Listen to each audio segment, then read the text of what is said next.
आप कल लिख के देते, हम आपको बुलाते। मेरे पास नहीं आया था मेंशन, आपने अभी कहा है, आपको अगले बिल में बोलने का मौका देंगे। माइक चालू नहीं होता है, ये चालू है सर, ये तो ऑल्टरनेट है सर, स्टैंड बाय।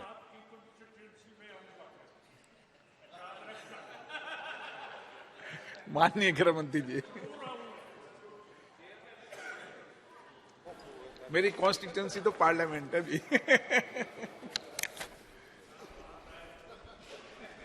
माननीय अध्यक्ष जी,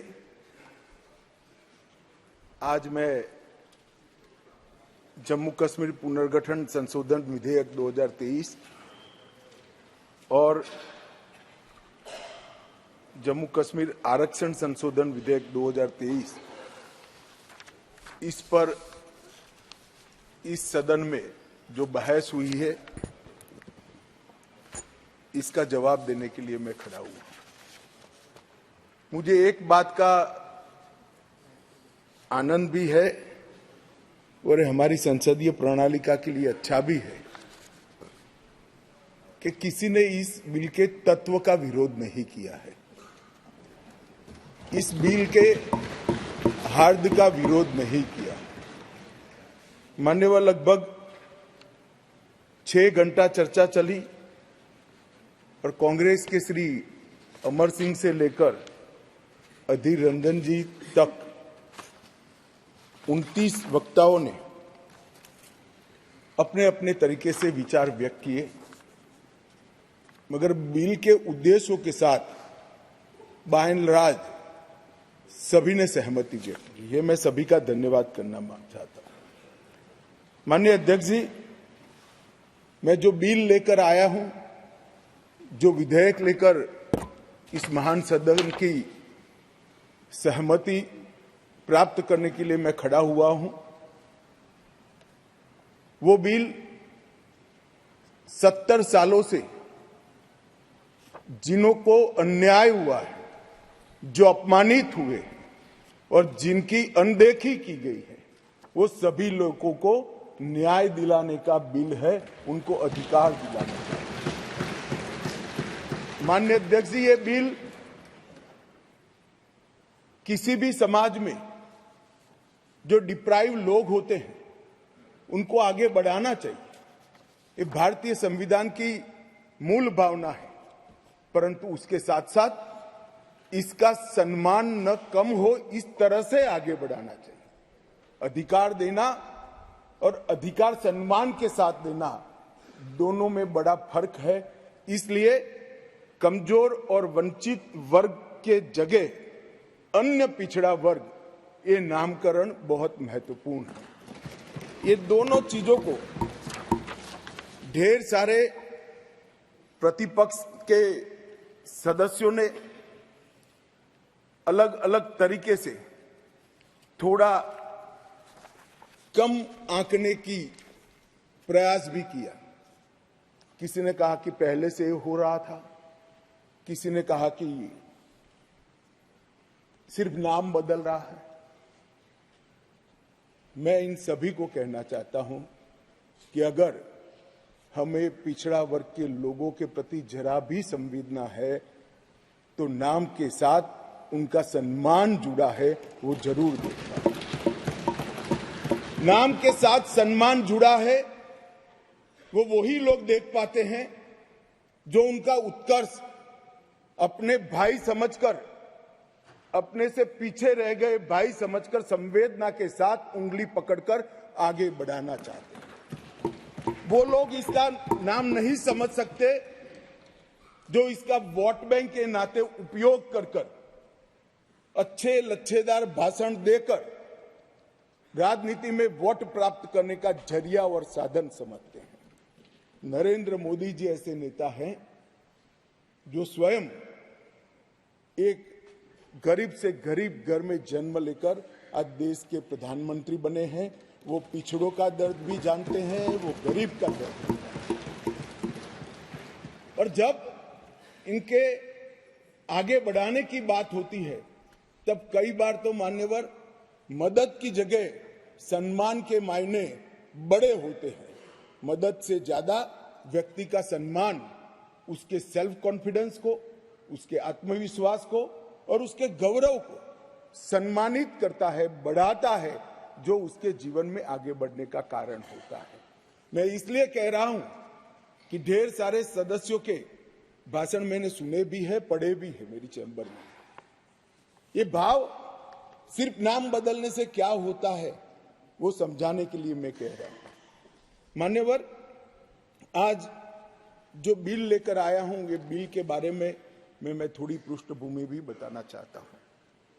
जम्मू कश्मीर में हम सब जानते हैं, जब महाराजा हरि सिंह जी ने भारतीय संघ के साथ इनके विलय का निर्णय किया, उस वक्त से लेकर अब तक कई सारे उतार चढ़ाव हुए। 80 के दशक के बाद आतंकवाद का एक दौर भी आया और वो बड़ा भयावह दृश्य था। पीढ़ियों से, सदियों से जो लोग अपनी भूमि पर रहते थे, अपना देश समझकर रहते थे, अपनी जन्मभूमि समझकर रहते थे, वो मूल समेत उखड़ गए माने। और किसी ने इनकी केयर नहीं करी, इनकी चिंता भी नहीं करी, ना इसको रोकने का प्रयास किया। और कई बार तो मान्यवर रोकने की जिनकी जिम्मेदारी थी वो इंग्लैंड में वैकेशन कर रहे थे, मैं नाम देना नहीं चाहता, और फिर कहते हमने कुर्बानी दी। आपकी कुर्बानी आंख माथों पर अगर दी है तो, मगर सटीक काम और सटीक उपाय और शक्ति के साथ वोट बैंक की राजनीति के बगैर उस वक्त उसको आतंकवाद को उगता हुआ खत्म करते तो आज उनको अपना प्रदेश छोड़ने की जरूरत ही नहीं पड़ती, ना मुझे बिल लेकर आज सदन के सामने आना पड़ा। मान्यवर, जब ये विस्थापित हुए तब देश के अन्य हिस्सों में, अपने ही देश में शरणार्थी बनकर उनको जाना पड़ा। दिल्ली, बेंगलुरु, पुणे, अहमदाबाद, चेन्नई, न जाने कहां कहां गए। लगभग वर्तमान के आंकड़ों के अनुसार 46,631 परिवार और 1,57,967 लोग अपने ही देश में विस्थापित हो गए। और इस तरह से विस्थापित हुए कि उनकी जड़ें ही अपने खुद के देश से, अपने खुद के प्रदेश से, अपने खुद के वतन से उखड़ कर रह गई। ये बिल उनको अधिकार देने का है, ये बिल उनको प्रतिनिधित्व देने का है। मान्यवर, कश्मीर के लिए एक प्रकार से 3 युद्ध हुए। 47 में पाकिस्तान ने कबालियों के नाम से आक्रमण किया। इसमें लगभग 31,779 परिवार पाक अधिकृत जम्मू कश्मीर से जम्मू कश्मीर में विस्थापित हुए। इनमें से 26,319 परिवार जम्मू कश्मीर में और 5,460 परिवार देश भर में फैल गए। वो पाकिस्तान के हमले के शिकार थे। इसके अतिरिक्त 1965 और 1971 में भी युद्ध हुए, उसमें और 10,065 परिवार विस्थापित हुए और कुल मिलाकर 48, 65 और 71 ये तीनों युद्धों में मान्यवर 41,844 परिवार विस्थापित हुए।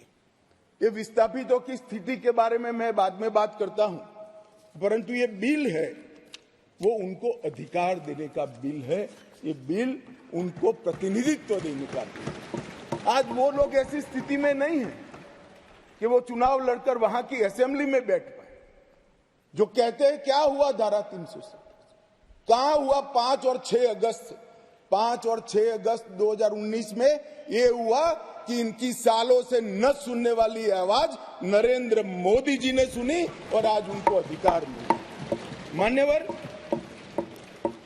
जिस 5 और 6 अगस्त का बिल 2019 का कुछ लोगों को जूते में पड़े कंकर की तरह खटकता है, उनको मैं बताना चाहता हूं, इसी बिल का हिस्सा था न्यायिक डिलिमिटेशन।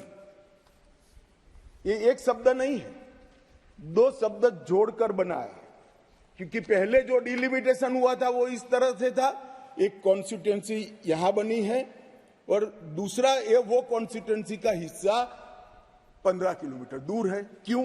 क्योंकि मुझे चुनाव जीतना है। इस तरह से डिलिमिटेशन हुआ।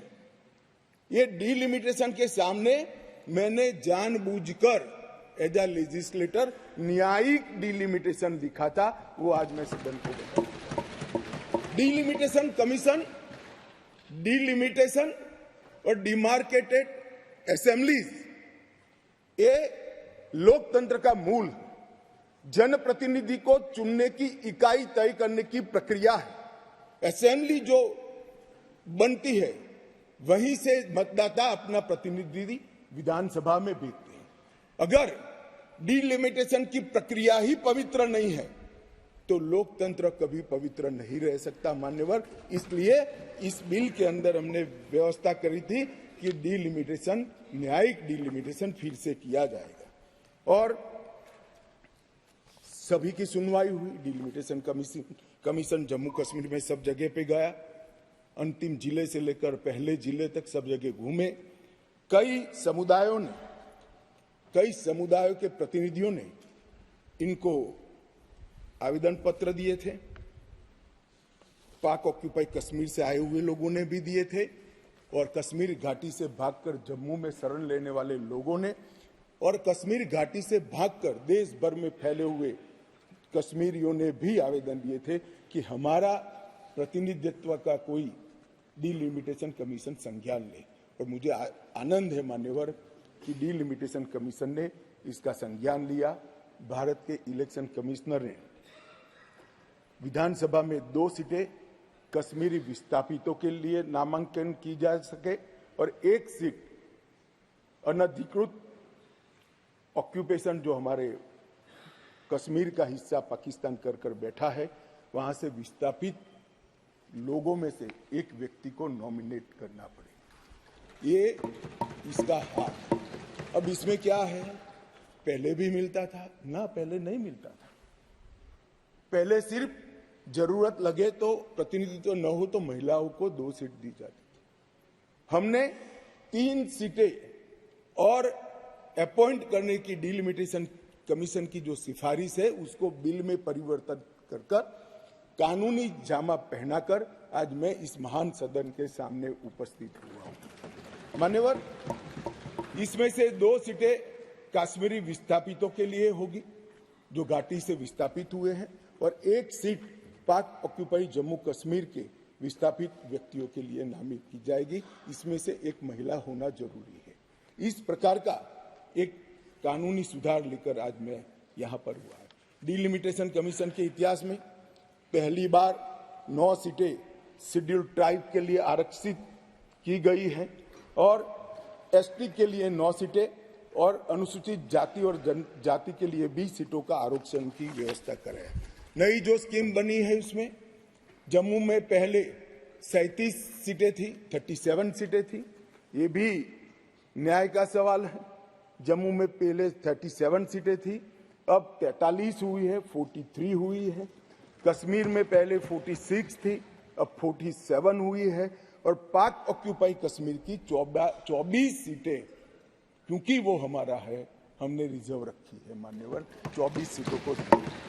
इस तरह से पहले 107 सीटें जम्मू कश्मीर विधानसभा में थी, अब 114 सीटें हुई है। पहले 2 नॉमिनेटेड मेंबर हुआ करते थे, अब 5 नॉमिनेटेड मेंबर मान्यवर इसमें होंगे। जम्मू कश्मीर के कानून के हिसाब से 2 महिलाओं को राज्यपाल द्वारा मनोनीत किया जाता है और धारा 15 के अनुसार किया जाता है। और अब इसमें कश्मीरी प्रवासियों में से 2, जिसमें से 1 महिला, और पाक ऑक्यूपाई कश्मीर से 1 नामांकन किया जाएगा। मान्यवर, ये इसलिए संभव हुआ है कि 5 और 6 अगस्त को ये ऐतिहासिक बिल नरेंद्र भाई ने कैबिनेट में पारित किया और इस सदन ने इसको परमिशन दी, इसको मान्यता दी और धारा 370 चली गई। इसी का हिस्सा था ये डिलिमिटेशन कमीशन। मान्यवर, सुरक्षा का परिदृश्य मैं इस पर बाद में बात करूंगा। ढेर सारे सदस्यों ने इसकी चिंता भी व्यक्त की है, मैं भी चिंतित हूं, परंतु क्या हुआ है वो बताना ये मेरा फर्ज है, क्योंकि एक ओर से रिकॉर्ड पर चीजें आ गई है तो मुझे जवाब तो जरूर उसका देना पड़ेगा। और आज जो धारा 370 हटने के बाद क्या विकास हुआ, आतंकवाद तो अब भी चल रहा है, कश्मीरियत का कितना नुकसान हुआ, ये सारी चीजों के जवाब मैं बहुत डिटेल मान्यवर दूंगा। और ये दोनों जो संशोधन है वो संशोधन आने वाले दिनों में इतिहास इस सदन के इस प्रयास को और सदन के आशीर्वाद को हर कश्मीरी जो प्रताड़ित है वो याद रखेगा, हर कश्मीरी जो पिछड़ा है वो याद रखेगा कि नरेंद्र मोदी सरकार ने 70 साल से दर दर की ठोकरें खाने वाले भटकते हुए अपने ही देश के भाइयों बहनों को न्याय दिलाने के लिए उनको 2 सीटें का रिजर्वेशन दिया और अपना देश छोड़कर पाक ऑक्यूपाई कश्मीर से यहाँ शरणार्थी बने हुए लोगों को रिजर्वेशन दिया। और जो डिप्राइव थे उनको कमजोर लोग ऐसे अपमानित करने वाले शब्द की जगह पिछड़ा वर्ग का संवैधानिक शब्द इनके लिए रखकर आज ये बिल लगभग आया। इन्होंने क्या कहा, कई सदस्यों ने पूछा कि क्या हुआ है इनके लिए, विस्थापितों के लिए क्या हुआ है, रिजर्वेशन देने से क्या होगा। रिजर्वेशन देने से उनकी आवाज कश्मीर की विधानसभा में गूंजेगी और फिर कोई ऐसी स्थिति करना जाएगा तो नहीं रोकेंगे वो, क्योंकि उनकी आवाज वहां। मान्यवर, इसके अलावे 5,675 कश्मीरी विस्थापित परिवार आज रोजगार पैकेज का फायदा उठा रहे हैं।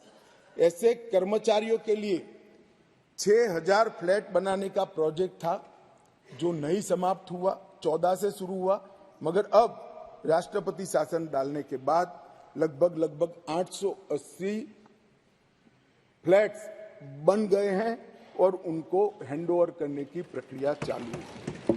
इनकी ऑनलाइन शिकायत लेकर इसके निवारण का पोर्टल भी मान्यवर शुरू कर दिया गया है। और एक बहुत महत्वपूर्ण कानून, जो लोग कहते हैं, मैं कश्मीर के जो सांसद बैठे हैं उनको विशेष रूप से कहना चाहता हूं, क्या हुआ जो कहते हैं इनको बताना चाहता हूं। मान्यवर, जब आतंकवाद चालू हुआ, निशाना बनाकर सबको भगाना शुरू हुआ, घड़ियाली आंसू बहाने वाले तो मैंने बहुत देखे, शब्दों से अच्छे तरीके से सांत्वना देने वाले मैंने बहुत नेता देखे हैं, मगर नरेंद्र मोदी एकमात्र व्यक्ति ऐसा है जिन्होंने इनके आंसू साच अर्थ में पोंछने का काम किया। मान्यवर, उनकी पीड़ा का हम कल्पना नहीं कर सकते, जो करोड़ों रुपए का प्रॉपर्टी वहां छोड़कर जान बचाने के लिए कहीं बेंगलुरु, कहीं अहमदाबाद, कहीं दिल्ली, कहीं जम्मू में जाकर कैंप में रहे हैं, अपने स्तर से बहुत नीचे जीवन जी रहे हैं। इनकी पीड़ा की कल्पना हम नहीं कर सकते बाकी के देश के हिस्से में रहकर, मगर जब वहां से भागे वो, करोड़ों रुपए की संपत्ति किसी ने कब्जा ली। कब्जा लेने के बाद कहा कि अब तुझे कुछ नहीं मिलेगा, मैं जो देता हूं वो ले लो। औने पौने दाम में करोड़ों रुपए की संपत्ति एक प्रकार से छीन ली गई और प्रशासन चुपचाप बैठा, कोई कदम नहीं उठाए। और मान्यवर, हमने इसका रास्ता ढूंढा, नया कानून बनाया और वो रिट्रोस्पेक्टिव इफेक्ट से उनको वापस देने का काम भारतीय जनता पार्टी की नरेंद्र मोदी सरकार। ये पूछते हैं क्या हुआ था वो भी बताया और अब क्या हुआ वो भी बताया। और बहुत बोले हो, धैर्य रखना सुनने का, आज जरा धैर्य रखकर सुनना। और मेरा निवेदन है, जितने बैठे कम ही बैठे हैं, चले न जाए। मान्यवर, अधिवास प्रमाण पत्र लगभग 1.6 लाख लोगों को अधिवास प्रमाण पत्र देने का काम ये भारतीय जनता पार्टी की सरकार ने। नरेंद्र मोदी जी के प्रधानमंत्री बनने के बाद प्रति व्यक्ति 3250 रुपया और अधिकतम सीमा परिवार में 13,000 रुपया कैश डॉल दिया जाता है इन लोगों को। प्रति व्यक्ति 9 किलो चावल, 2 किलो आटा और 1 किलो मासिक चीनी देने का काम हमारी सरकार करती है माननीय। और पाक ऑक्यूपाई कश्मीर से जो लोग आए थे उनको एक मुश्त 5.5 लाख रुपया एक साथ देने का काम ये नरेंद्र मोदी। जो लोग कहते थे कि क्या हुआ, आप तो मूल से ही कटे हो साहब, मूल के साथ संपर्क ही नहीं, कैसे मालूम पड़ेगा बदलाव क्या हुआ। इंग्लैंड में वैकेशन कर कर जम्मू कश्मीर के बदलाव का अनुभव नहीं कर सकते हो मान्यवर। हमने दादा बैठो, दादा बैठो। आपको नहीं कह रहा हूं दादा, बैठ जाइए। आप कहां कश्मीरी हो?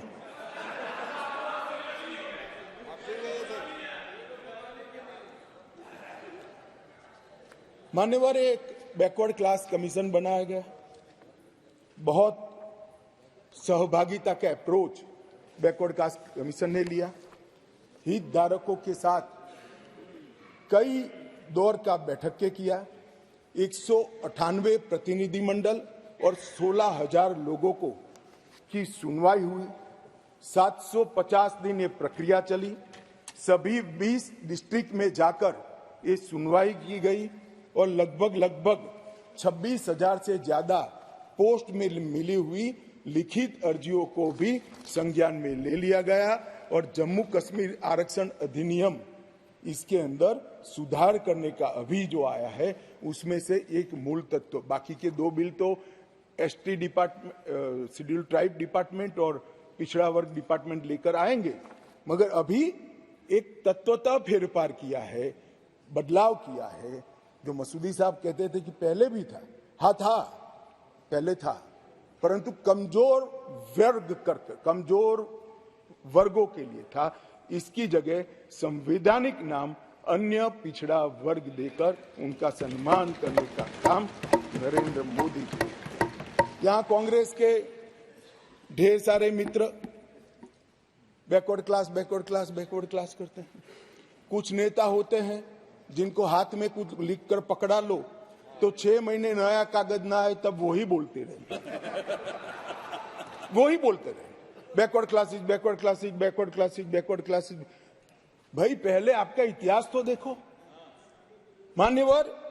मैं ऐतिहासिक सत्य के साथ इस सदन के अंदर स्टेटमेंट करने में झिझक नहीं रहा हूं कि बैकवर्ड क्लास का सबसे बड़ा विरोध और बैकवर्ड क्लास को रोकने का काम कोई एक पार्टी ने किया है तो कांग्रेस पार्टी ने किया है। मान्यवर, आज मैं पूछना चाहता हूं सदन की, पवित्र सदन के अंदर खड़े रहकर, पिछड़ा वर्ग आयोग को 70 साल से संवैधानिक मान्यता नहीं दी जाती थी। क्यों नहीं दी जाती थी? क्यों उनको सम्मान नहीं मिलता था? जबकि संविधान का मैंडेट था, मगर नहीं दिया गया। नरेंद्र मोदी जी ने इसको संवैधानिक मान्यता देने का। मैं आज पूछना चाहता हूं इस सदन के अंदर जो आम सभाओं में बैकवर्ड क्लास कर घूमते हैं, मैं फिर से कहता हूं उनको मालूम नहीं है इनकी पार्टी ने क्या किया है। किसने काका साहेब कालेकर कमीशन का रिपोर्ट रोक कर रखा, वो जवाब होना चाहिए। देश की जनता को मालूम पड़ना चाहिए। मंडल कमीशन के रिपोर्ट तक जब तक वो सत्ता के बाहर नहीं गए तब तक लागू नहीं हुआ, और बाद में लागू हुआ भी तो विपक्ष के नेता ए नाते स्वर्गीय राजीव गांधी ने इसका विरोध किया मान्यवर, विरोध। और आज वो बैकवर्ड क्लास की बात कर रहे हैं मान्यवर, वो लोग बैकवर्ड क्लास की बात कर रहे हैं। कभी भी सेंट्रल एडमिशन स्कीम के अंदर बैकवर्ड क्लास को रिजर्वेशन देने का काम कांग्रेस पार्टी ने कभी भी नहीं किया। केवल और केवल नरेंद्र मोदी जी के नेतृत्व में भारतीय जनता पार्टी ने किया। सैनिक स्कूलों में भी दिया जाता है, नीट के अंदर भी दिया जाता है, और सेंट्रल स्कूल्स के अंदर भी पिछड़ा वर्ग के बच्चों को सम्मान के साथ पढ़ने की व्यवस्था ये भारतीय जनता पार्टी की सरकार ने। मान्यवर अब आप इनको बिठा दीजिए। मान्यवर,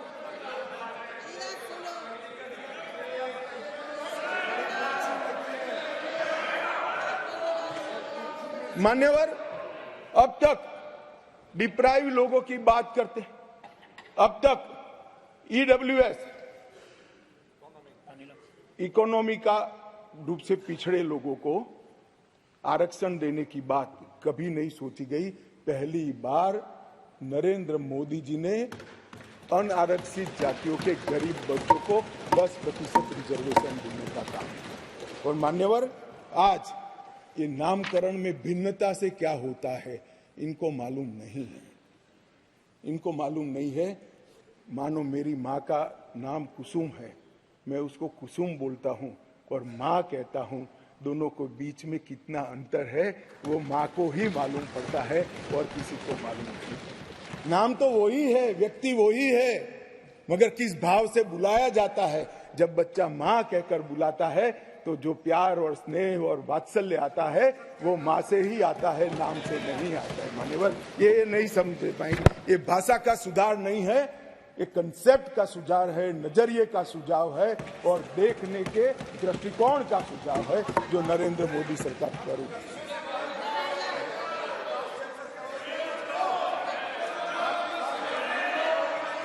प्लीज प्लीज। अरे यार अधीर रंजन, मैं एक बात कहता था कि एक नेता लिखा हुआ पढ़ते ही रहते पढ़ते, तुम भी वो स्क्रिप्ट पढ़ने लगे यार। ऐसा मत करो यार।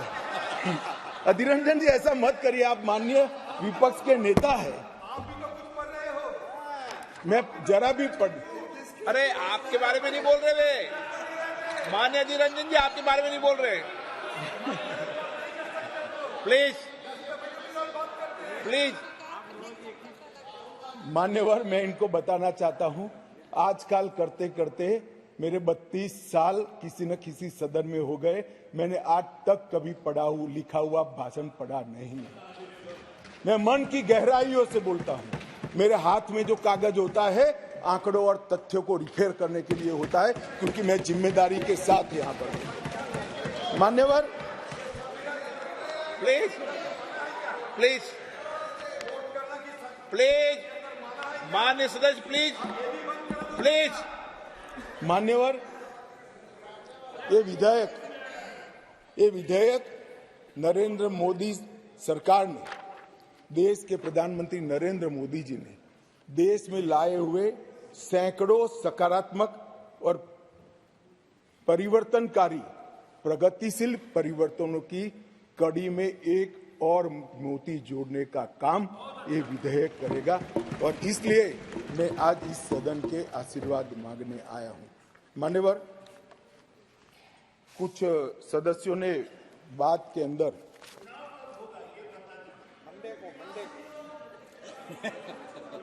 दादा धैर्य से सुनना पड़ेगा, अंत में बताऊंगा, तब तक आप टोके बगैर बैठे। मान्यवर, कुछ कानूनी और संवैधानिक मुद्दे खड़े कर पहले एक मॉरल बात लाए कि भाई जिस कानून के अंदर आप अमेंडमेंट लेकर आए हो वो कानून ही कोर्ट के सामने चैलेंज में है। मसूदी साहब तो हाई कोर्ट के जज रहे, विद्वान न्यायाधीश रहे हैं, अधिवक्ता अच्छे ही होंगे तभी तो जज बने होंगे। मैं उनको कहना चाहता हूं, धारा 370 भी काफी साल तक चैलेंज में रही, क्यों नहीं रोका उसको? जब चैलेंज में थी तो धारा 370 को क्यों नहीं रोका गया? और आज आपको कानून की मर्यादाएं याद आ रही हैं। फिर भी मैं स्पष्टता करना चाहता हूं, आपकी ही पिटीशन है, आप पिटीशनर हो। इस पर स्टे मांगा गया था, स्टे पर बहस हुई, न्यायाधीशों ने सुनवाई कर स्टे देने से इनकार किया। स्टे देने से इनकार किया। मैं बहुत रिस्पॉन्सिबिलिटी के साथ यहां बोल रहा हूं, कोई स्टे नहीं है।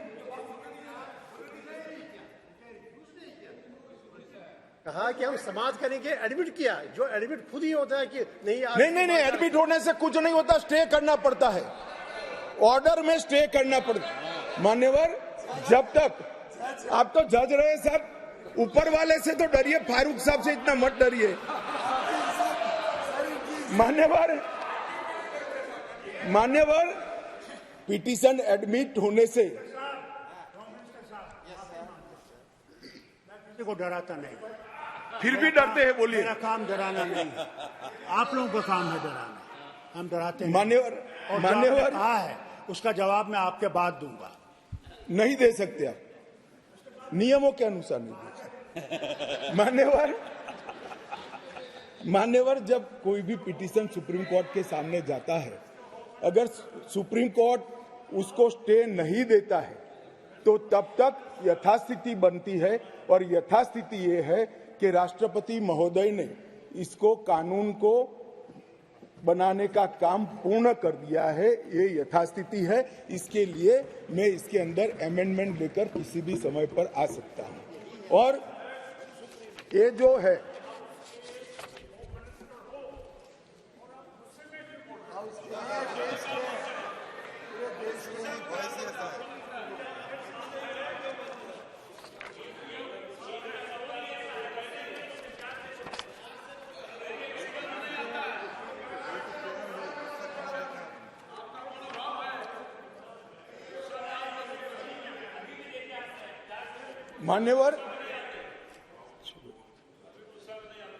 मान्यवर, उसके बाद कहा गया मनीष तिवारी जी के द्वारा कि अनुच्छेद 3 में कहीं पर भी यूटी का प्रावधान नहीं है। अब मैं मान्यवर, कोई कंफ्यूजन नहीं रहना चाहिए, बहुत बड़ी बात माननीय सदस्य ने करी है। मैं अनुच्छेद 3 इस सदन में पढ़ना चाहता हूं। नए राज्यों का निर्माण और वर्तमान राज्यों के क्षेत्रों, सीमाओं या नामों में परिवर्तन, ये अनुच्छेद का मूल चीज है। इसके अंदर आगे किसी राज्य में उसका राज्य क्षेत्र अलग करने अथवा 2 या अधिक राज्यों को या राज्यों के भागों को मिलाकर अथवा किसी राज्य क्षेत्र को किसी राज्य के भाग के साथ मिलाकर नए राज्य का निर्माण देश की संसद कर पाएगी। अब इन्होंने कहा यूटी नहीं है, यूटी का इसमें प्रोविजन नहीं है, मगर शायद उन्होंने पूरा पढ़ा नहीं या जानबूझकर आगे उन्होंने सदन को बताया नहीं। इसी के नीचे आर्टिकल 3 के नीचे ही स्पष्टीकरण है। इस अनुच्छेद के खंड क से ड में, जिसमें सारी चीजें आता है, राज्य के अंतर्गत संघ राज्य क्षेत्र समाहित है। तो वहां पर राज्य मीन्स संघ राज्य क्षेत्र अपने आप हो जाता है। तो ये इनको, मैं मनीष जी को थोड़ा स्पष्टता करना चाहता हूं कि इतना बड़ा गैरकानूनी काम कम से कम नरेंद्र मोदी सरकार नहीं कर सकती। ये कोई इंदिरा गांधी की सरकार नहीं है जो इस प्रकार के कानून लेकर आए। भाई अभी बहस नहीं हो सकती, बाद में मैं आपको सवाल, मैं बाद में आपको मौका दूंगा क्वेश्चन पूछने का। अभी बैठ जाइए, मैं बाद में आपको,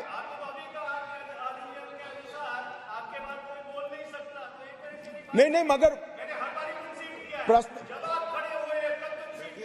देखिए मनीष जी, मैं प्रश्न ले सकता हूं। मैं महोदय को अभी कहता हूं, बाद में मनीष जी का प्रश्न। चलिए, ये भी नियमों के अंदर है। मान्यवर, बाद में उन्होंने कहा कि अनुच्छेद 3 के परंतु को निलंबित करके राष्ट्रपति शासन डाला, क्योंकि ये प्री डिजाइन था। मान्यवर, मेरे पास लिस्ट है। आंध्र प्रदेश में राष्ट्रपति शासन 1973 में डाला, हम नहीं थे, कांग्रेस की सरकार थी, परंतु निलंबित किया गया था। अरुणाचल में डाला गया, परंतु निलंबित। 81 में आंध्र प्रदेश में उनकी सरकार, परंतु निलंबित किया था। 1990 में परंतु निलंबित किया था। बिहार 1969 कांग्रेस सरकार, परंतु निलंबित किया था। 72 परंतु निलंबित किया था। 1977 परंतु निलंबित किया था। 69 बिहार, फिर गोवा 1990 परंतु निलंबित था। 1990 परंतु, मेरे पास लगभग 27 राज्यों के 70 से ज्यादा है। एक में भी वो परंतु निलंबित करे बगैर राष्ट्रपति शासन नहीं डाला गया है।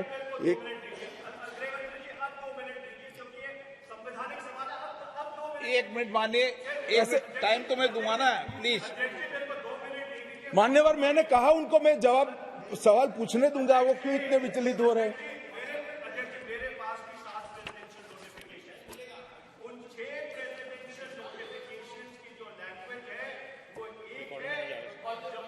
के प्रेसिडेंशियल नोटिफिकेशन की लैंग्वेज अलग है। मैं आपको अभी डेमोन्स्ट्रेट कर सकता हूं। मैं अभी पढ़ के सुनाता हूं। मैं अभी पढ़ के सुनाता हूं। इस पर बहस ही नहीं है, लैंग्वेज क्या है?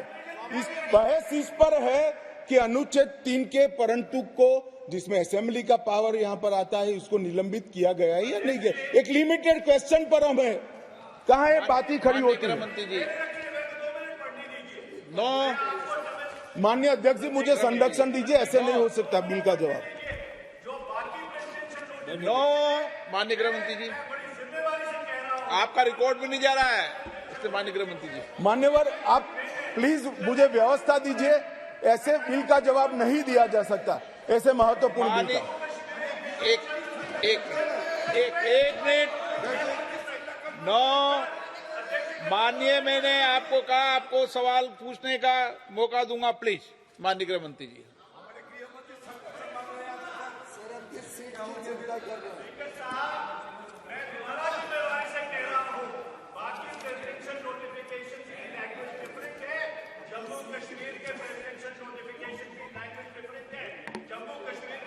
आप प्लीज नो। माननीय रामकृपाल जी प्लीज, माननीय मनीष तिवारी जी प्लीज। मान्यवर, ढेर सारे सदस्यों ने जम्मू कश्मीर में आतंकवाद की चिंता का जिक्र किया। वो चिंतित भी थे, अच्छी बात है, चिंता हो रही है, होनी भी चाहिए, सभी को होनी चाहिए। उन्होंने सीधा सीधा इसको आर्टिकल 370 को निरस्त करने से जोड़ा। उन्होंने क्या हुआ, अब भी आतंकवाद चल रहा है। उन्होंने क्या हुआ, अभी कुछ दिन पहले सेना के कुछ जवान शहीद हो गए। ऑफिसर प्लीज, ऑफिसर जवान शहीद हो गए, कुछ घटनाएं भी हुई। मान्यवर, किसी ने भी नहीं कहा था कि आर्टिकल 370 जाने के बाद कश्मीर में आतंकवाद समाप्त हो जाएगा। सुनिए ना, सुनिए, अरे भाई सुनो ना, मैंने कहा था आतंकवाद का मूल आर्टिकल 370 के कारण खड़ा हुआ अलगाववाद की भावना है।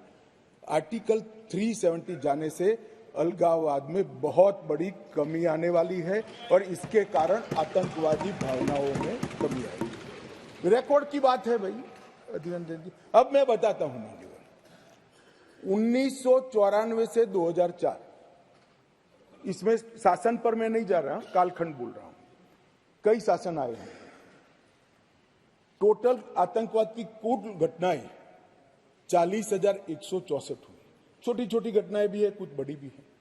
2004 से 14 मनमोहन सिंह सोनिया जी के शासन का समय आतंकवाद की घटनाएं 7,217 हुई, 7,270। और नरेंद्र मोदी सरकार में 14 से 23 तक सिर्फ 2,000 हुई, 70% की कमी आई। और मैं थोड़ा और एक्सप्लेन करना मांगता हूं कि ये जो 2,197 आई है, इसमें से एक घटना का जिक्र है। 65% घटनाएं पुलिस की गई कार्यवाही के कारण अकर हुई है। मतलब कोई जगह पे सूचना मिलती है कि आतंकवादी छिपा है, पुलिस इस पर हमला करती है तो भी वो आतंकवादी मुठभेड़ मानी जाती है। इस प्रकार की 70% कमी आई है 2004 से 14 में, और 14 से 23 में नागरिकों के मृत्यु के अंदर 72% की कमी आई है और सिक्योरिटी फोर्सेस के मृत्यु के अंदर 59% की कमी नरेंद्र मोदी सरकार में। इसलिए मैं कहता हूं, मैं ठीक ही कहता था, अलगाववाद की भावना का मूल, उसका उद्भव स्थान आर्टिकल 370 है, वो जाएगा। अलगाववाद की भावना भी over a period of time खत्म होगी और आतंकवाद भी खत्म। और कल पथराव की बात करते, मैंने 2 साल लिए हैं साहब। 2010 2654 पथराव की घटनाएं हुई थी 2010 में। 2023 में 0, एक भी पथराववाद की घटना। ऑर्गेनाइज हड़ताल जो कॉल देकर, पाकिस्तान से कॉल देते थे इनके आका, और कश्मीर की वैली और जम्मू बंद हो जाते थे। 132 ऑर्गेनाइज हड़तालें हुई थी 2023 में, एक भी हड़ताल नहीं, एक भी बंद नहीं। मान्यवर, पथराव में नागरिकों की मृत्यु 2010 में 112 हुई थी, 23 में क्योंकि पथराव ही नहीं हुआ है, नो इंजर्ड नो डेथ। मान्यवर, सिक्योरिटी फोर्सेस पथराव के कारण 6,235 हुए थे इंजर्ड सिक्योरिटी फोर्सेस, और इस बार क्योंकि पथराव ही नहीं हुआ है, 0 इंजर्ड है। क्या बदलाव हुआ है? इनको मैं कहता हूं क्या बदलाव हुआ है। अरे इसी सदन में रहकर सारी मर्यादाएं तोड़कर अगर धारा 370 खत्म हुई तो खून की नदियां बह जाएगी कहते थे। खून की नदियां छोड़ो, कंकड़ चलाने की हिम्मत नहीं है किसी की। इस तरह की व्यवस्था भारतीय जनता पार्टी की सरकार। और मान्यवर, सीज फायर के वायोलेशन की घटना 2010 में 1 साल में 70, 2023 में 2, घुसपैठ 2010 में 489, 2023 में सिर्फ 48, आतंकवादी मारे गए 112 मारे गए थे, कुल मिलाकर एवरेज निकाल दे तो 278 आतंकवादी मारे गए हमारे। मान्यवर, वापिस लौट गए, पहले 18 वापिस लौटे थे, अब 281 वापिस लौट गए। पाकिस्तान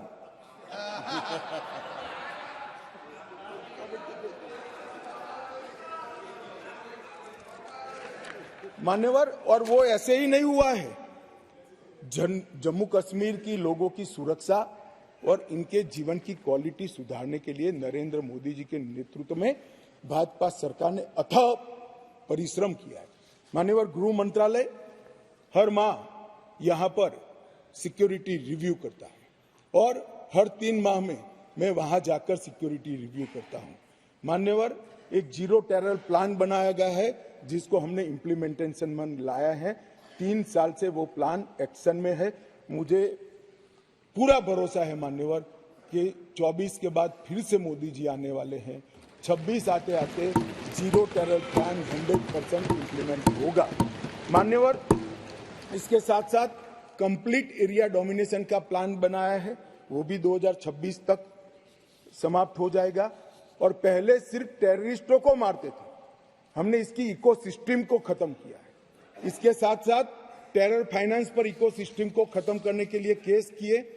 एनआईए ने 32 केस किए, जिसमें कुछ पार्टियां बड़ा अरण्य रुदन कर रही है, हाय तौबा कर रही है। क्यों केस हो रहे हैं? क्यों इसलिए केस हो रहे हैं कि पाकिस्तान से पैसा आ रहा है, ये परमिटेड नहीं है, ये नरेंद्र मोदी सरकार है, ये नहीं चाहिए। एनआईए द्वारा 32 केस हुए, एसआईए द्वारा 51 केस हुए, 83 केस टेरर फंडिंग और फाइनेंस के हुए हैं। लगभग 229 अरेस्ट हुए हैं।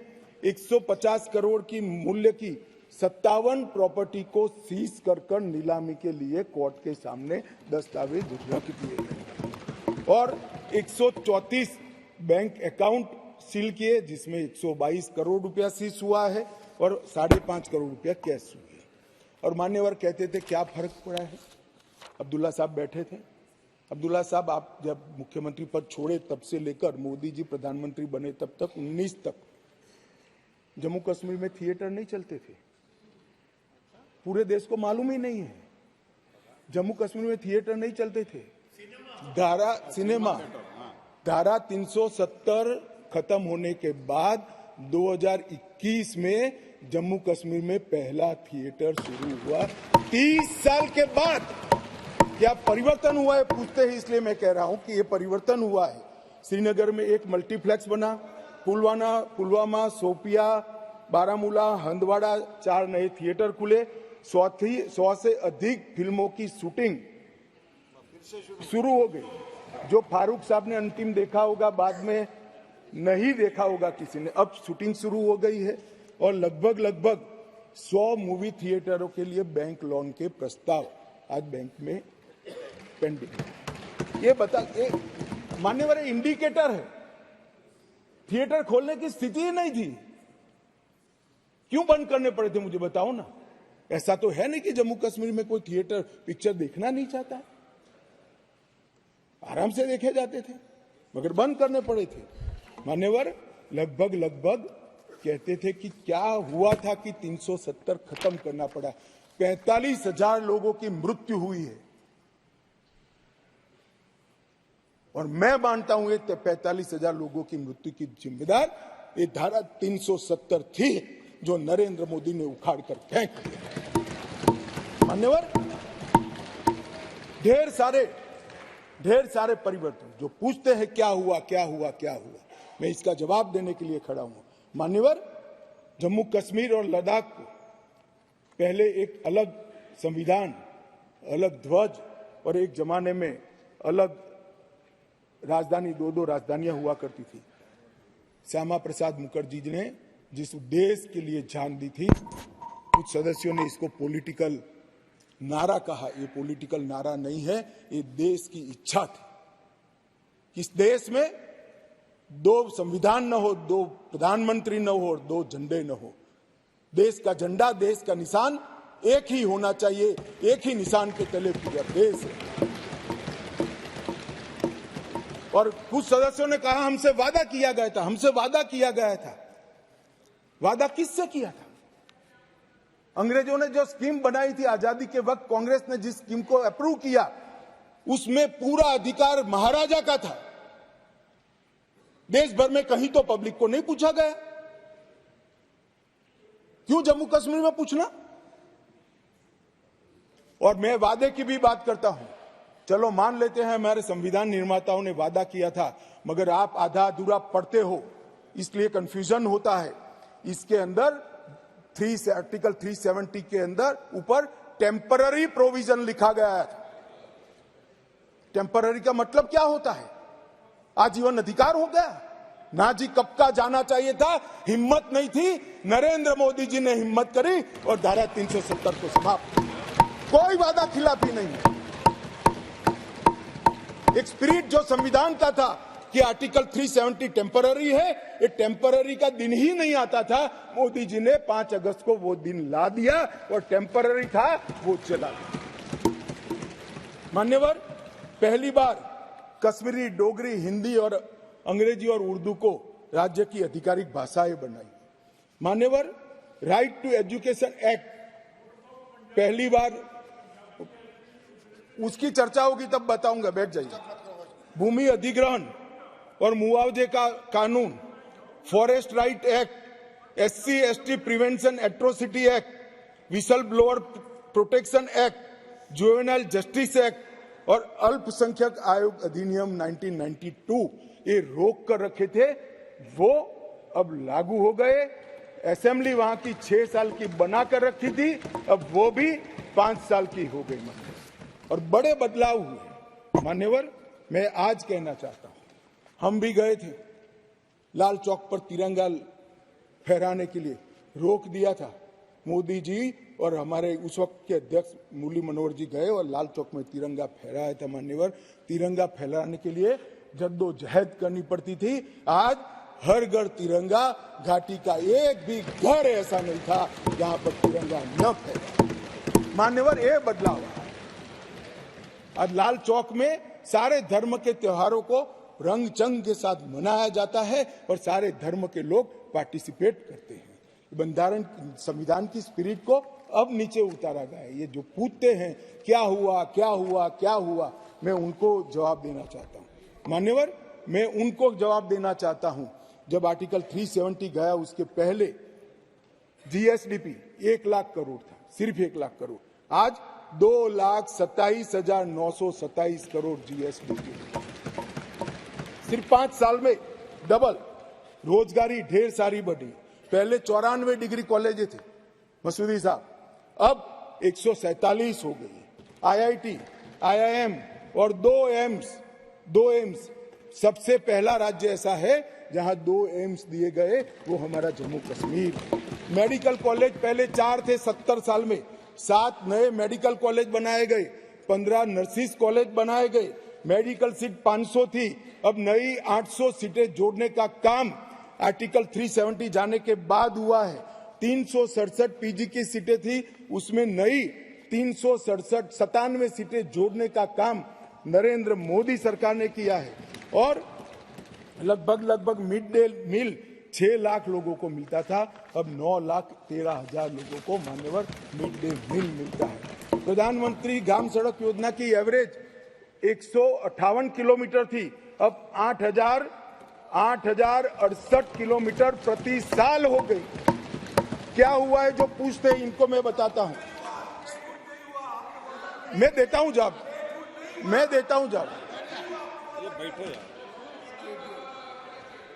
मान्यवर, स्मार्ट सिटी मिशन पहले था ही नहीं, अब 173 काम हुए हैं। प्रधानमंत्री आवास योजना में 70 साल में 24,000 घर दिए गए थे, ये 5 साल में 1,45,000 लोगों को घर देने का काम नरेंद्र मोदी सरकार। 75 साल में 4 पीढ़ियों ने 7,82,000 लोगों को पीने का पानी पहुंचा चुके थे, अब नए 13 लाख परिवारों को पीने का पानी पहुंचाने का काम नरेंद्र मोदी सरकार ने किया। मान्यवर, शिशु मृत्यु दर 22 थी, वो कम होकर 14.30 पर लाने का काम नरेंद्र मोदी सरकार ने किया है। और लगभग 47 जन औषधि केंद्र थे, इसकी जगह 227 जन औषधि केंद्रों पर आज सस्ती दवाइयां वहां पर 5 साल में मिल रही है। मान्यवर, स्पोर्ट्स में युवाओं की भागीदारी 2 लाख से बढ़कर 60 लाख तक पहुंची है, क्योंकि अब खेल हो सकते हैं। मान्यवर, पेंशन के लाभार्थी में 6 लाख से 10 लाख तक पहुंचे हैं। ये सारा परिवर्तन केवल और केवल नरेंद्र मोदी सरकार ने आर्टिकल 370 जाने के बाद किया है। और जो राष्ट्रपति शासन को क्रिटिसाइज करते हैं, उनको मैं बताता हूं, हम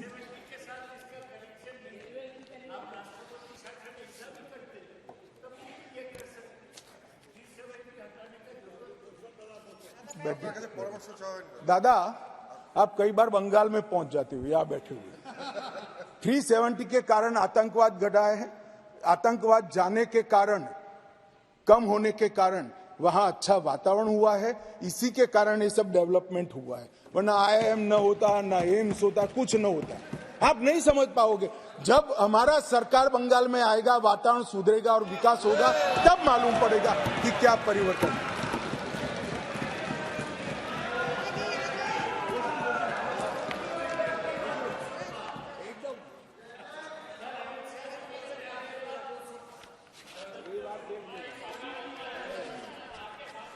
मान्यवर, प्रेमचंद्रन जी ने यहां से किसी सदस्य ने कहा, एक शब्द प्रयोग पर बहुत बड़ी आपत्ति की। मैं वो शब्द प्रयोग की अनुमोदन करने के लिए आज मेरी बात कहना चाहता हूं। मैं वो शब्द प्रयोग को सपोर्ट करना चाहता हूं। वो शब्द प्रयोग था नेहरूवियन ब्लंडर। नेहरू के समय में जो ब्लंडर हुआ था, इसके कारण कश्मीर को भुगतना पड़ा। मैं मान्यवर इस सदन में खड़ा रहकर आपके आसन के सामने जिम्मेदारी के साथ कहता हूं कि 2 बड़ी गलतियां जो पंडित जवाहरलाल नेहरू के प्रधानमंत्री काल में हुई, उनके लिए गए निर्णयों से हुई। इसके कारण सालों तक कश्मीर ने सहन करना पड़ा। एक सबसे बड़ी गलती, जब हमारी सेना जीत रही थी, पंजाब का एरिया आते ही सीज फायर कर दिया गया और पाक ऑक्यूपाई कश्मीर का जन्म हुआ। अगर सीज फायर 3 दिन लेट होता तो पाक ऑक्यूपाई कश्मीर आज भारत का हिस्सा।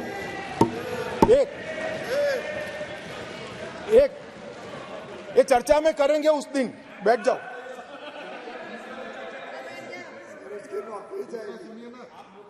चर्चा है ना पूरा दिन। मान्यवर, और दूसरा,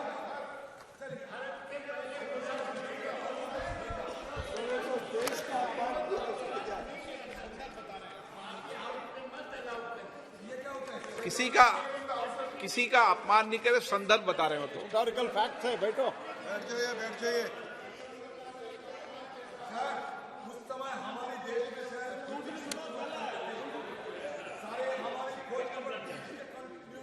कंट्रोल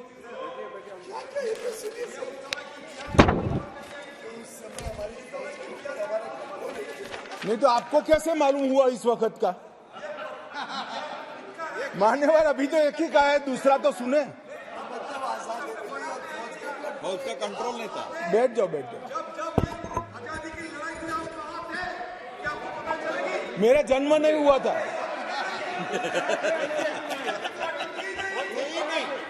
मान्यवर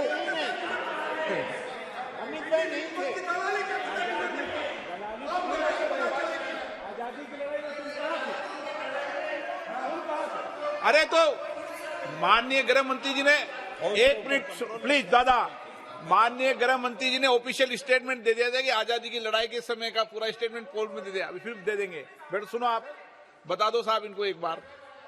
दूसरी गलती, दूसरा संदर्भ और कर दें आप। गलती नहीं, संदर्भ, सॉरी। मान्यवर एक ही गलती बताने से इतना तिल मिला गया है। नहीं, मैंने हटा दिया। मैं तो सिर्फ नहीं, ऐसा नहीं है। मैं सिर्फ दो ही बताना चाहता हूं। एक, पूरा कश्मीर जीते बगैर सीज फायर कर लिया, और दूसरा, यूएन के अंदर हमारे मसले को ले जाने की बहुत बड़ी गलती की। मान्यवर, मैं एक कोट अनकोट पढ़ना चाहता हूं। मैंने बहुत सावधानी से आपके द्वारा उठाए गए बिंदुओं को देखा, एक पत्र का हिस्सा है। मैंने बहुत सावधानी से आपके द्वारा उठाए गए बिंदुओं को देखा है, लेकिन मुझे डर है कि मेरे विचार आपके नहीं, सॉरी, यूनाइटेड नेशन के अनुभव के बाद, मान्यवर, यूनाइटेड नेशन के अनुभव के बाद मैं इस निष्कर्ष पर पहुंचा हूं कि वहां से कुछ संतोषजनक नतीजे की उम्मीद नहीं की जा सकती। मुझे यह एक अच्छा फैसला लगा, इनटू ब्रैकेट सीज फायर, मुझे यह एक अच्छा फैसला लगा, लेकिन इस मसले को ठीक से नहीं निपटा गया। हम सीज फायर और विचार करके कुछ बेहतर मार्ग निकाल सकते थे। मुझे लगता है कि भूतकाल में हमसे द्वारा की गई गलती है। इसमें आपत्ति है? नहीं कर सकते, स्वयं जवाहरलाल नेहरू ने कहा है। अब मुझे क्या कह रहे हो? नेहरू ने स्वयं कहा है। मैं रेफरेंस भी दे देता हूं। Nehru memorial museum and library, Jawaharlal Nehru collection, JNSG 143 के अंदर स्वयं जवाहरलाल नेहरू का शेख अब्दुल्ला जी को लिखा हुआ पत्र के मेरी गलती थी। मैं सब किसी को कोट नहीं कर रहा।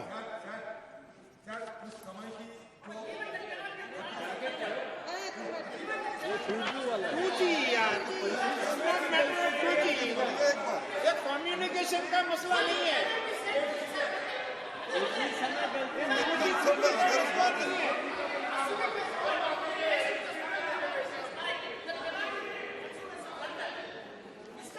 मान्यवर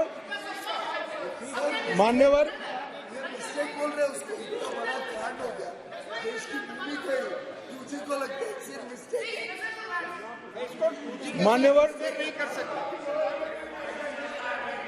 मान्यवर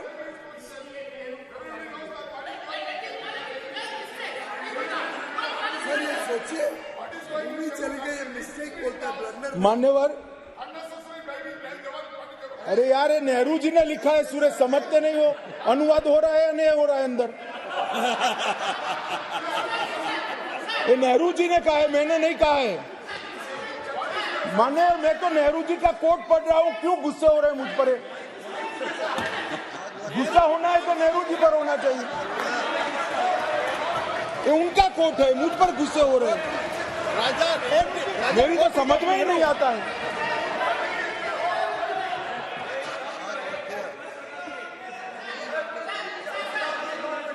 मान्यवर, ये खामखा मुझ पर गुस्से हो रहे हैं।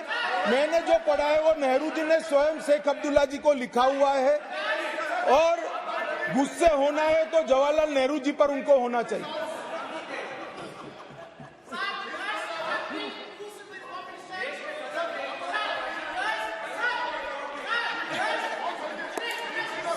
क्या हो रहा है इधर क्या हो रहा है? बैठिए प्लीज, बैठिए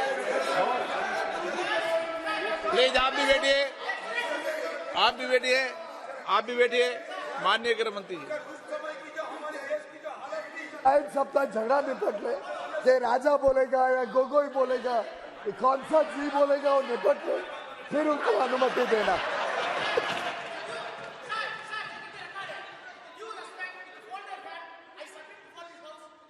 Home Minister, the words which are being used as against Nehru by the Home Minister are not at all matching to the stature of Home Minister.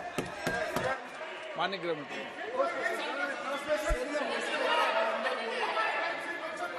Okay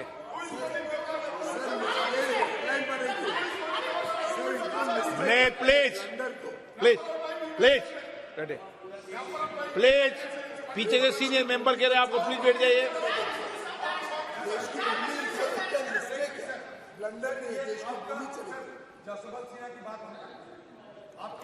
माननीय आपने बोल लिया था ना मुझे जब रक्षा सिन्हा जी का दीजिए, ऐसे विषय नहीं होता है जवाब।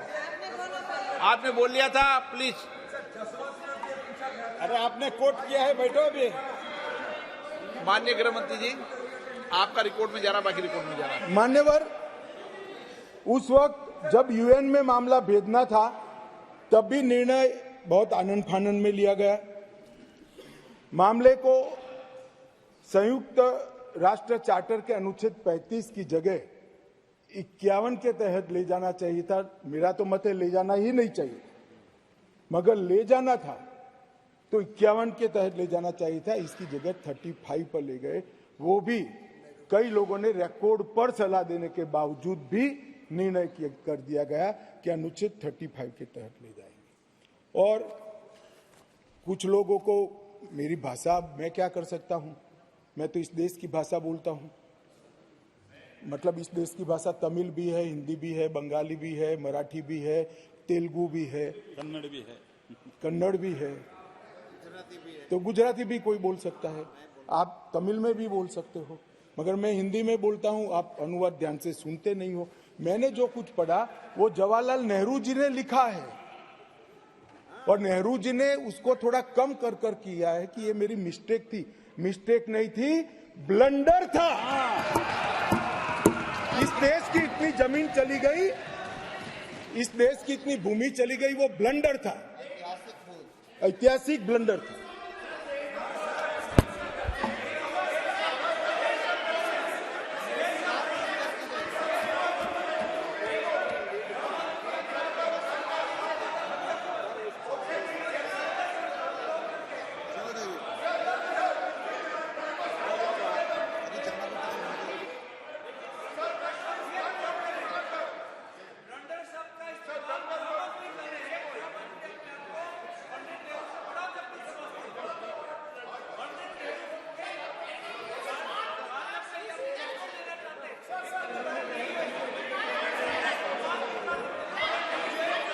मान्यवर, माननीय सदस्य, ये शब्दों की व्याख्या को समझो please. No please.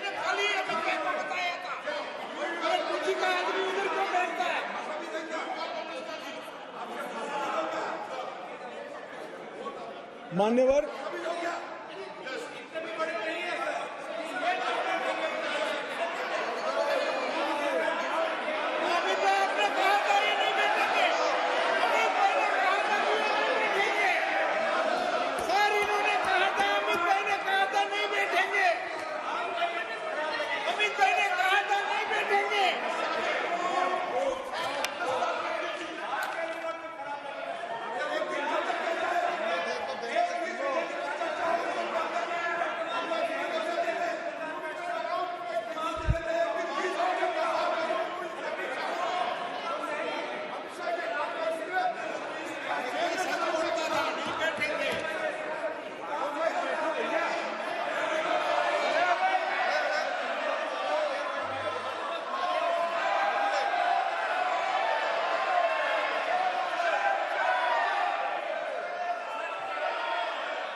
Mic mic mic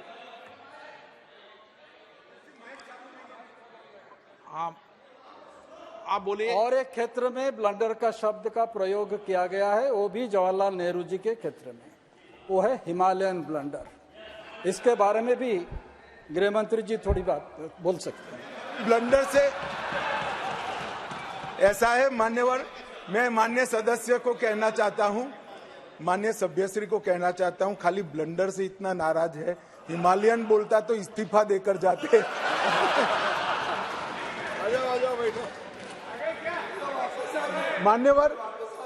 मान्यवर मुझे अभी एक हमारी ट्रेजरी बेंच में बैठे हुए सदस्य ने कहा, मेरे साथी मंत्री ने कहा कि अमित भाई उन्होंने सुबह बताया था आपको कि ये चले जाएंगे, आप पहले से कहते थे। मुझे कोई बताया नहीं, मेरे ऐसी बातचीत ऑफ द रिकॉर्ड कभी होती है, परंतु मैं जानता हूं कि पिछड़ा वर्ग की जब जब बात आती है कांग्रेस कभी सहयोग नहीं करेगी, छोड़ सकती। इसलिए मुझे यहां तक विश्वास था कि पिछड़ा वर्ग को सम्मान देने की बात में कांग्रेस वोट दे ही नहीं सकती, देने की ना उनको परमिशन है, ना उनको मैंडेट है, ना उनको इच्छा है, इसलिए वो चलेगी। माननीय प्रधानमंत्री जी ने 2014 में 80,000 करोड़ की लागत से 63 परियोजना, जो अब तक 70 साल तक कश्मीर को इग्नोर किया गया और समग्रता से कश्मीर के विकास के लिए बिजली, इंफ्रास्ट्रक्चर के प्रोजेक्ट, इरिगेशन, एजुकेशन, मेडिकल सुविधाएं, ये सभी चीजों को समाहित करती हुई 63 परियोजना 80,000 करोड़ की लागत से बनाई। इसमें लगभग 9 परियोजनाएं 21,000 करोड़ की लद्दाख की थी, जो अब अलग यूटी में चली गई, परंतु जम्मू कश्मीर की बात करें तो 32 परियोजनाएं 58,477 करोड़ की लगभग पूरी हो गई है और 58,000 करोड़ में से 45,800 करोड़ रुपए का व्यय समाप्त। ये मैं बताता हूं, ये कह रहे कि क्या हुआ है, इसके लिए मैं कुछ योजनाओं का नाम भी जरूर पढ़ना चाहूंगा। 5,000 मेगावाट के लक्ष्य रखकर 4,287 करोड़ की 642 मेगावाट की कीरू हाइड्रो परियोजना, क्वार हाइड्रो परियोजना 540 मेगावाट 5,000 करोड़, रतले हाइड्रो परियोजना 5,200 करोड़ 850 मेगावाट, 8,112 करोड़ की 1,000 मेगावाट की सोपाक दल दूल हाइड्रो परियोजना, सावलकोट हाइड्रो परियोजना 1,856 मेगावाट की 2,300 करोड़ की और शाहपुर कंडी बांध सिंचाई और बिजली परियोजना 2,793 करोड़ की। सिर्फ जल विद्युत के अंदर इतना सारा पैसा ये 10 साल के अंदर इन्वेस्ट हुआ है और पहली बार सौर ऊर्जा 1,600 मेगावाट की प्राप्त करने के लिए भी प्रोजेक्ट वहां पर डाला गया है।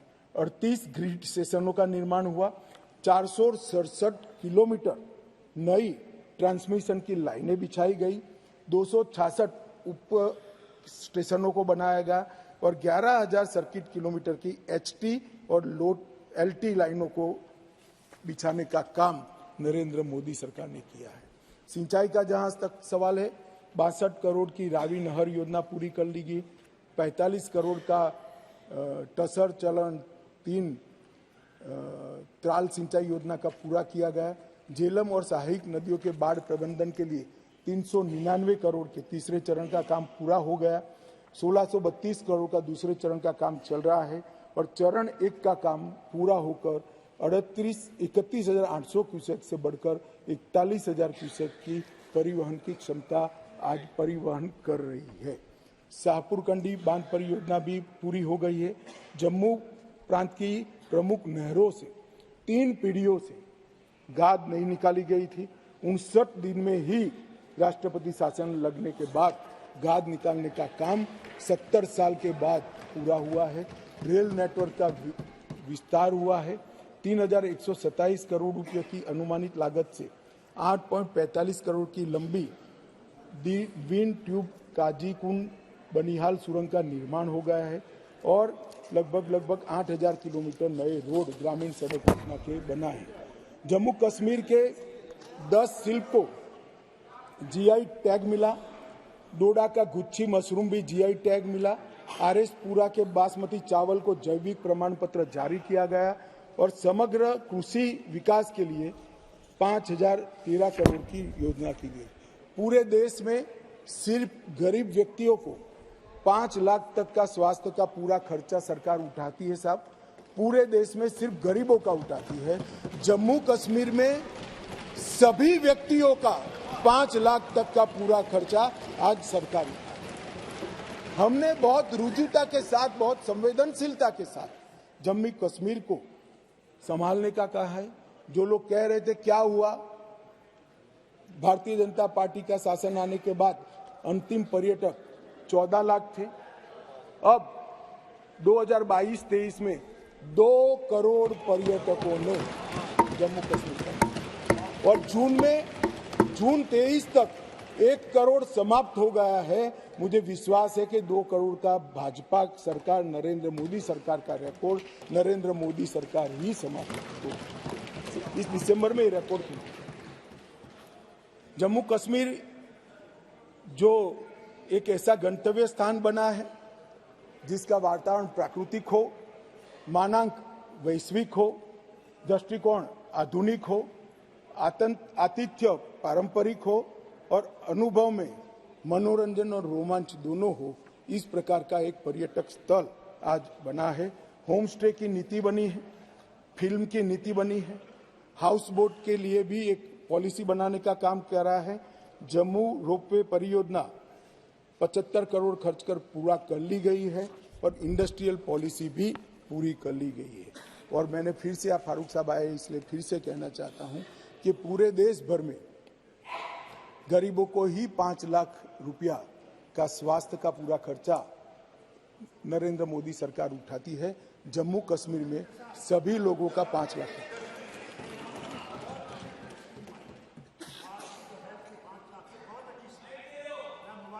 धन्यवाद। धन्यवाद साहब, धन्यवाद।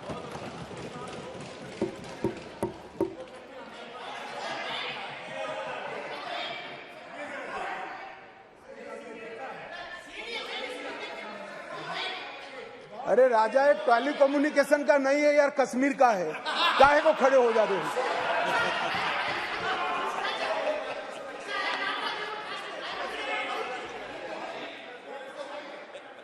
They are refusing to take it because they say हमें पैसा इसकी तरफ देख के मेहरबानी कर दी।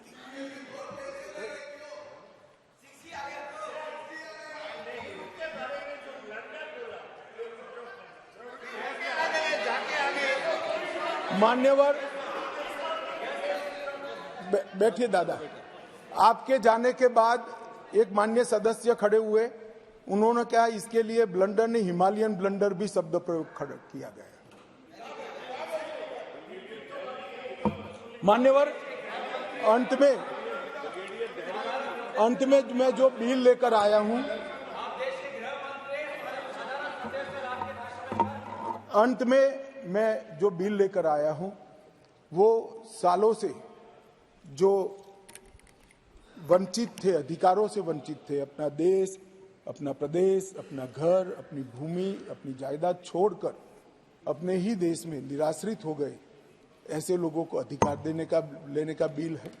जिनका देश ही छूट गया, ऐसे लोगों को अधिकार लेने का बिल है। और जो वर्षों से सम्मान से वंचित थे, ऐसे पिछड़ा वर्ग के लोगों को संवैधानिक शब्द अन्य पिछड़ा वर्ग से सम्मानित करने का ये बिल है। मैं अतः सदन से निवेदन करना चाहता हूं कि मेरी पार्टी का आप जरूर विरोध करिए, प्रधानमंत्री जी की नीतियों का भी करिए, मेरा व्यक्तिगत तौर पर भी करिए, मगर बिल का उद्देश्य बहुत पवित्र है। कम से कम पिछड़ा वर्ग के लोग और हमारे विस्थापित हैं, उनकी ओर देखते हुए आप समर्थन करिए और उसको सर्वानुमत से पास